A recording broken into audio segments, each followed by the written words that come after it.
So it's the question that's kind of on everybody's mind talking about Lamar Jackson. We all know how great he is at running with the football. The question has kind of been, how good is he and how good can he get at throwing the football? I mean, he certainly has some good attributes, like on this play. It's going to be zone coverage, and they're clearly expecting a run of some sort. I mean, it seems pretty obvious that Miami wants there to be a run. I mean, or it's expecting there to be a run. Look at how close all their defenders are to the line. They are definitely expecting a running play, which makes sense going up against Baltimore. But, however, once the ball is snapped and Lamar Jackson drops back the pass, Miami is fooled, and now you're going to have Hollywood Brown right there wide open. And this is because they were expecting a run. That's the advantage of Lamar Jackson, and that's what makes things easier for Lamar Jackson is because teams expect to run a lot, it makes things a lot easier to throw, and it opens up some of these windows. But that's not why I'm showing this play. Instead, why I'm showing this play is because look at how good of a throw Lamar is going to make right here. I mean, you couldn't ask for anything better than this. It's easily able to be a touchdown on this play, and if it was not a perfect throw, it wouldn't have been a touchdown. It probably would have still been a completion and a big gain, but not a touchdown. It was the right amount of distance to where Brown could catch it while running and continue to run and pick up the touchdown. So just a great throw from him. In fact, I think you can make the argument that his deep ball is the second best thing about him, obviously behind his running ability. And don't get me wrong, his running ability absolutely does open up windows, and it makes things easier for Lamar.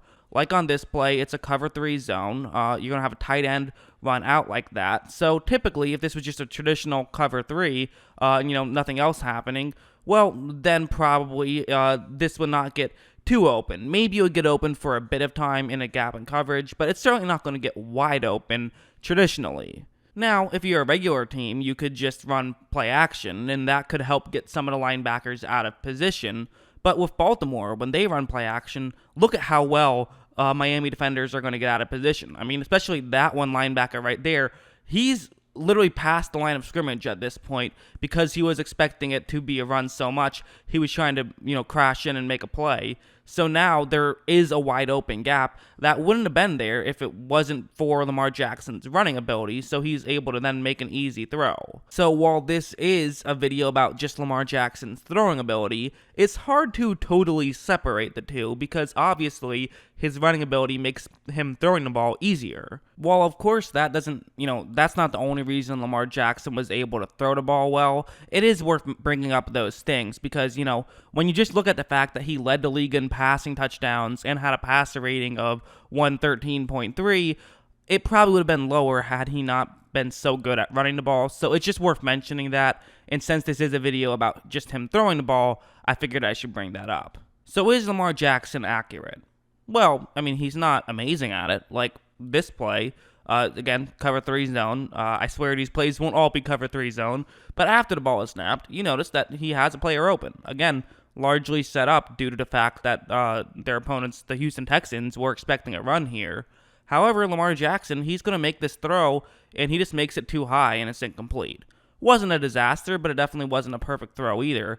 And that's kind of what Lamar Jackson will do from time to time. And honestly, I'm surprised it hasn't gotten him into more trouble than it has. Because like this play, this is cover 4 zone. See, told you they won't all be cover 3. And, there's a receiver running deep.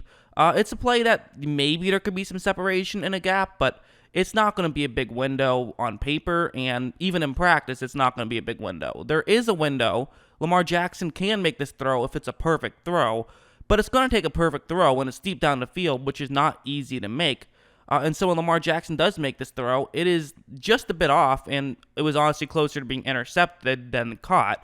And he will do that. He will take some chances, and, taking some chances could also be referred to as just making dumb decisions because, those will result in interceptions. And it's I think it's almost a credit to him that he only threw 6 interceptions last year with all the chances he took. But at the same time, you have to imagine that, there is an element of luck in these types of plays with it not getting intercepted. And you have to imagine that, if he makes the same amount of mistakes next year, it'll probably be more than 6 interceptions.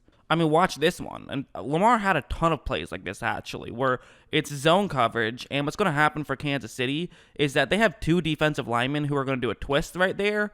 And so the reason why that's important on this play is because now the typical edge rusher who's going to try to, maintain containment is now moving up to the top of the screen. And while there is another player who's supposed to maintain containment, he's not going to do a tremendous job. So Lamar Jackson can easily get out to the outside where he'll have plenty of time now to wait for somebody to get open. And there is somebody open, but it's on the complete opposite side of the field. So, it was looking good, but not necessarily perfect because basically everyone would tell you don't make this throw because it's across your body, it's across the field, and there's many Kansas City players who can run over and potentially make a play on this one. So it's just not a good idea. It's a very difficult throw to make. However, Lamar does make a throw in that direction, and Willie Snead is going to be the guy who actually recovers and, makes a pretty incredible play to, kind of bail Lamar out, although it wasn't a terrible throw either. It was, maybe you would have liked it to be not quite as far down the field, but they needed a first down, so they kind of had to just go for it. So it pretty much had to be right there. That's where Lamar was trying to hit it towards, and it worked out. Again, a risk, but sometimes those risks work out. It is also worth noting the situation on this play was a 3rd down and 17, and they were down 11 with about 8 minutes left. So they could have tried to kick a long field goal. Justin Tucker is obviously very good, but Lamar was willing to take that chance, and it worked out for him. And that's one of the things about Lamar is he will take those chances when he has to from time to time, and it will work out. So that's worth noting. I think one of the big negatives I hear about Lamar Jackson is simply the fact that he isn't very good at coming back. He can play great when tied or ahead or even down by one score, but once he gets down by multiple scores, it's hard for him to mount a comeback because his play style takes so much time off the clock. And listen, there is obviously some truth to that. When he's playing his best, he's running the ball a lot, which does take more time off the clock. But I don't totally agree with the fact that he can't make a comeback. I mean, take this Kansas City game, for example. One of the real reasons that they lost was, they did get a field goal on that drive, so they made it within 8, but then their defense gave up a field goal, so they weren't able to come back and have a chance to tie the game because they were still down 2 scores. But again, it's worth mentioning. Lamar, when he has to just get back and throw the football, it's not perfect. Like on this play, it is late in that game. It's zone coverage. He has a player running a route that could get open potentially. Depends on if a Kansas City player can pick him up. After the ball is snapped, you're going to notice that it's basically going to take a perfect throw for this to be a touchdown. And you're going to notice that it is not a perfect throw. The throw goes out of the back of the end zone. Just not a perfect throw at all. And probably one that Lamar would like to have back. The reality is, when Lamar Jackson has to make a perfect throw, he's not going to make it too often. He just isn't. At least not as often as some of these other guys like a Drew Brees or a Tom Brady or a Patrick Mahomes. It's true. I think it's fair to say that. But I also think it's fair to say that out of all of these, RPO quarterbacks, you want to talk about Colin Kaepernick, you want to talk about RG3, any of these guys, without a doubt, Lamar Jackson's the best thrower we've seen out of these guys. He could legitimately be a starting level NFL quarterback, maybe even a franchise quarterback, even if he didn't have the insane speed. But of course, his speed, his ability to run the football, and his ability to scramble with the football is what sets him apart from being just a starting quarterback to an MVP. And, there's one other thing I want to mention, and it's the playoff game against the Chargers. Everyone remembers that playoff game. It's kind of talked negatively about him, but if you remember, they got down big. They got down 20-3, but fought back and actually made a game of it. One of the big ways they were able to do it was with a play like this. It's zone coverage. Michael Crabtree is running that route right there. It's not going to really get open right when the ball is snapped. But watch Lamar Jackson here. Watch how he's going to scramble outside the pocket, and he's just going to bide as much time as possible until finally he gets open. He's able to make the throw, and Lamar is able to. It was initially ruled not a touchdown, but it got overturned and was ruled a touchdown, and that brought them within 1 score. They weren't able to come back and tie it. Lamar Jackson actually got hurt on the 4th down and long play. So, again, probably weren't going to convert, but maybe. You never know.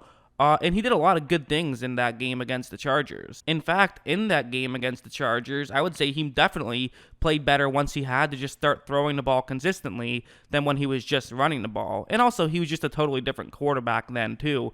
They hadn't really had him throw the ball that much his rookie season. I mean, at the end of the day, he had 43 total touchdowns to just 6 interceptions. And that's just an insanely great number. And I think it's something that, I really do think that it goes to show that he is just a really dominant player, and I don't think it's something that's going to get figured out within a year or two. I don't think there is anything to figure out. People keep saying, well, once they figure out what they're doing, the Ravens aren't hiding anything. They're basically just straight up saying, this is what we do, and we're fast enough and we're good enough blockers that you can't stop us. And they still have relatively the same team, so I have no reason to think that they won't be another great offense this year. And a big part of it is because Lamar Jackson, he might not be the most accurate quarterback. You could argue his accuracy is simply average. That's probably what I would say. But having an average starting level quarterback who doubles as maybe the guy who accelerates quicker than anybody we've seen in NFL history, that's a pretty good combination, especially with a coach that knows how to use him. So that's why I'm so high on Lamar Jackson. And listen, I wouldn't be shocked if he scores another 40 touchdowns next year. I really wouldn't. But that's just my opinion. What do you guys think about Lamar Jackson? Let me know what you think about his throwing ability and also just him as a player overall. Always love hearing from you. And of course, as always, thanks for watching.